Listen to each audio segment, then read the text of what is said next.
প্রার্থীরা ইতিবাচকভাবে আমাদের দেখছে, ইতিবাচকভাবে আমাদের গ্রহণ করছে। তারা আমাদের দীর্ঘদিন যাবত আমাদের জানে, আমাদের রাজনৈতিক সংগ্রাম বিষয় জানে। 5 আগস্ট পরবর্তী সময়ে আমরা কি ধারায় রাজনীতি করেছি তারা সেই বিষয়ে অবগত আছেন।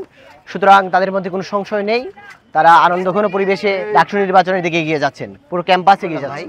আমরা আসলে শিক্ষার্থীরা দীর্ঘদিন যাবত তো আমাদের সাথে আন্তরিকতার সম্পর্ক ছিল, তারা আমাদেরকে গ্রহণ করছিলেন। আমরা মনে করছি যে আজকে আনুষ্ঠানিকভাবে যে প্রচারণা শুরু হলো সেখান থেকে শিক্ষার্থীরা আমাদের প্রার্থীদের যে ডিস্টারবেন্স আমাদের প্রচারণার ক্ষেত্রে সেই সব উপেক্ষা করে আমাদের আন্তরিকতার সাথে গ্রহণ করবেন, আমাদের যোগ্যতা যাচাই করবেন এবং 9 তারিখ তাদের ভোটাধিকার প্রয়োগ করবেন। তো এই ভোট দেওয়ার ক্ষেত্রে কিভাবে সহায়তা করা যায়? হ্যাঁ, ভোট দেওয়ার 18 দুইজনে আমি কিভাবে সহায়তা করতে পারি? আমার বন্ধু মায়ের অনেক আগে থেকে ও আমার সাথে ভালো সম্পর্ক। এখন বলো কি করা উচিত, মাইকলা বলো। মায়ের আসলে বুঝবে যে ইস্তেহারে কার কোনটা দেওয়া। আচ্ছা এটা আমি বুঝবো না, তোমরা দুইজনে আমাকে ভোট দিও। মায়ের দেখলে হলো হবে না, একজনকে দিতে হবে। ছাত্রদল এইচএস পদে নির্বাচন করতেছি, ছাত্রদলের প্যানেল থেকে দোয়া করবেন। চেমন ফারিয়া ইসলাম মেঘলা কমন রুম এবং এই যে আর আমাদের বিজ্ঞান বিষয়ক সম্পাদক আছেন। আমি হচ্ছে বিজ্ঞান ও প্রযুক্তি বিষয়ক সম্পাদক। আমার সাবজেক্ট সফটওয়্যার ইঞ্জিনিয়ারিং আইআইটি। আমার জন্য দোয়া করবেন। দোয়া করবেন আমাদের জন্য, ইনশাআল্লাহ মনে রাখবেন আমাদের।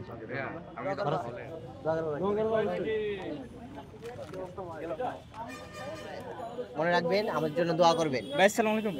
কিশোরগঞ্জ থেকে। ভাই আসসালামু আলাইকুম, কেমন আছেন? আমি হচ্ছে ছাত্রদলের প্যানেল থেকে এইচএস পদে নির্বাচন করতেছি।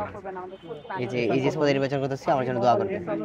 সম্পাদক উনি হচ্ছেন বিজ্ঞান বিষয়ক সম্পাদক, হচ্ছে সদস্য রঞ্জন রায়, আর মেঘলা হচ্ছে কমন ক্যাফেটেরিয়া। আমি হচ্ছে তানভীর আহাদি মায়ের এই যে আমি হচ্ছে এইচএস পদে নির্বাচন করতেছি, দোয়া করবেন আমাদের জন্য। বা ছাত্রদল নির্বাচিত হোক সব হলো মজলুমদের প্যানেল, যারা বিগত 8-9 বছরে ভিকটিম হয়েছে। আর ছাত্রদলের গণরুম, গেস্ট রুম জোর করে রাজনৈতিক প্রোগ্রামে নিয়ে যেতে হয় না। আমরা পরিবর্তন করেছি ছাত্র রাজনীতি এবং সামনেও পরিবর্তন করে দেখাবো ইনশাআল্লাহ। আপনারা সবাই আমাদের দোয়া করবেন। আমাদের আরেক ক্যাফেটেরিয়া বিষয় সম্পাদক পদে সে দাঁড়িয়েছে। ভাই ও ইয়া থেকে বাক্সাস থেকে। হ্যাঁ অবশ্যই। আপু আসসালামু আলাইকুম, আমার হচ্ছে মায়েদ, আমি এইচএস পদে নির্বাচন করতেছি। এই যে আপু আমি আমি আসলে লিফলেট নিয়ে আসতে পারি নাই। আমি লিফলেট নিয়ে আপনার কাছে একদম যাবো যে ভাই আমাকে শোনো বন্ধুরা আরে বসেন বসেন বসেন বসেন আপনারা। আমরা বসতেছি। আমার নাম হচ্ছে মায়েদ, আমরা ছাত্রদলের প্যানেল থেকে আসছি। আমি ছাত্রদলের প্যানেল থেকে এইচএস পদে নির্বাচন করতেছি।